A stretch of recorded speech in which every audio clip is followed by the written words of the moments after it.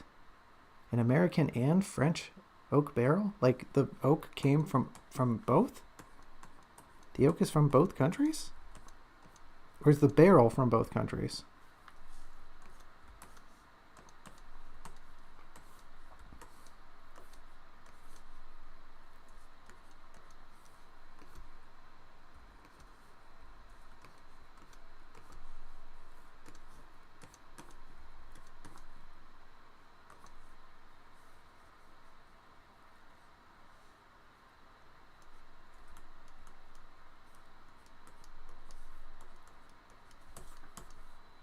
I just remembered I forgot our little eyelashes.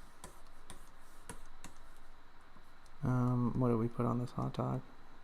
We had some like sauerkraut coming out the bottom and some gloop. There we go. Munch.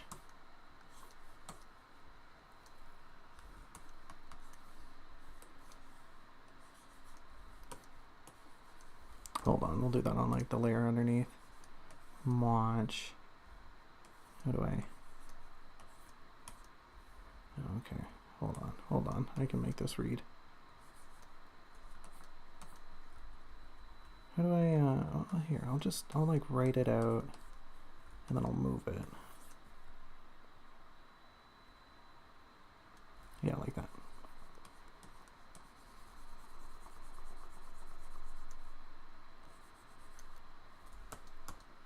Munch.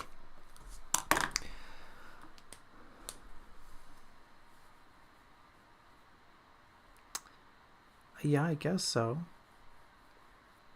I guess it could just be aged in 2 different barrels. I don't know. I couldn't tell you. I don't know anything about whiskey. And Lord, my body doesn't know anything about it either, because, 3 shots? That's too many. 3 shots of whiskey, that's too many. Plus, like, whatever cocktails I had. Plus, as previously mentioned, the blueberries that I am allergic to. That is probably, I'm still fairly certain, I'm like 80% certain that is the part that made me sick. The whiskey definitely didn't help. I'll give it that. The whiskey did not aid in my allergy sickness. But yeah, here we go. Teal found a hot dog. Teal ate a hot dog. That's all the time we had for today. Mostly because I spent the rest of it yapping. But that's all right. We answered a little question. That was good. We had some fun. We did the things. And now we're here. We're here at the end of the stream. It is 5 p.m. Let's do a wrap up. So we talked about chapter 13. We went through chapter 13. That was pretty great. We discussed its many shortcomings and how to solve its intro. The conundrum with the introduction is that Teal is a big goober and she needs to be more depressed. We're going to destroy the line breaks by incorporating Teal's transition into different segments, actively as opposed to passively. No more following people, but we do need to keep the beats that are still there. Teal needs to have introspection. Teal needs to have like a crisis of faith regarding food, a test of her morals, and ultimately she stumbles into the library where she meets the scholar. Her conversation with the scholar, to be renamed the academic, isn't going to be changed too much. Their character should be a little more arrogant. Teal should be a little more sweet, trying to ply them with information, because instead of being driven to seek out information about the bell tower, she's going to kind of more so just stumble into it. And that's cool. That's fine. She can stumble into things because Teal's been stumbling this whole time and she's doing a great job at it. The book should be renamed to Half-Elf Stumbles for 30 plus chapters and then has a tragic accident.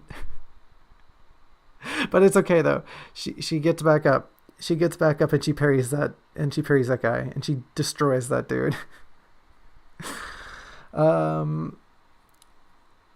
This book is really just a Dark Souls playthrough, isn't it? It really is. Anyways, that's how we're gonna fix the chapter.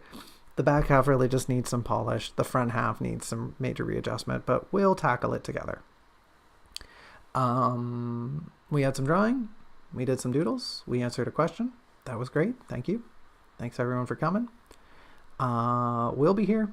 We'll be back again next Tuesday to discuss chapter 14 and chapter 15.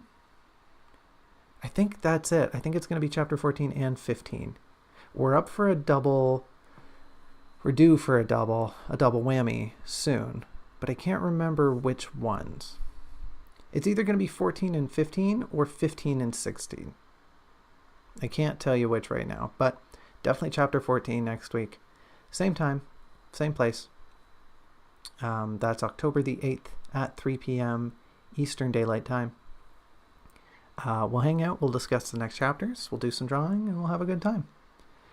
I'm also going to be streaming on Saturday, probably in the morning. Saturday streams are shaping up to be like a 10 a.m. to 2 p.m. kind of vibe with a lunch break in the middle.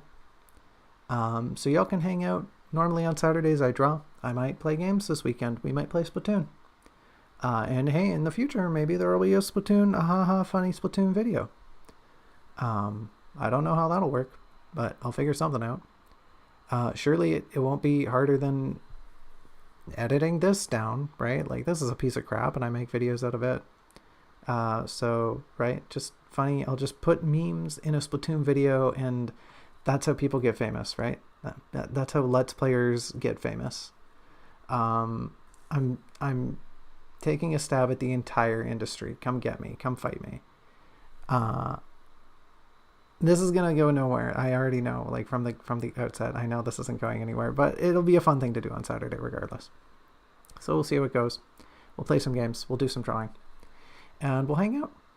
But for now, as always, thanks for coming. It's been a blast. I hope you all have a good rest of your whatever. Because I'm going to try to. I'm going to try to have a good rest of my whatever. Yeah, thanks for coming. Have a good one. And don't forget to try the fish. Don't forget to try the fish. It's good. Oh man, I hope I'm eating fish for dinner. That'd be awesome. Oh man, I hope it's salmon. Salmon. Yummy.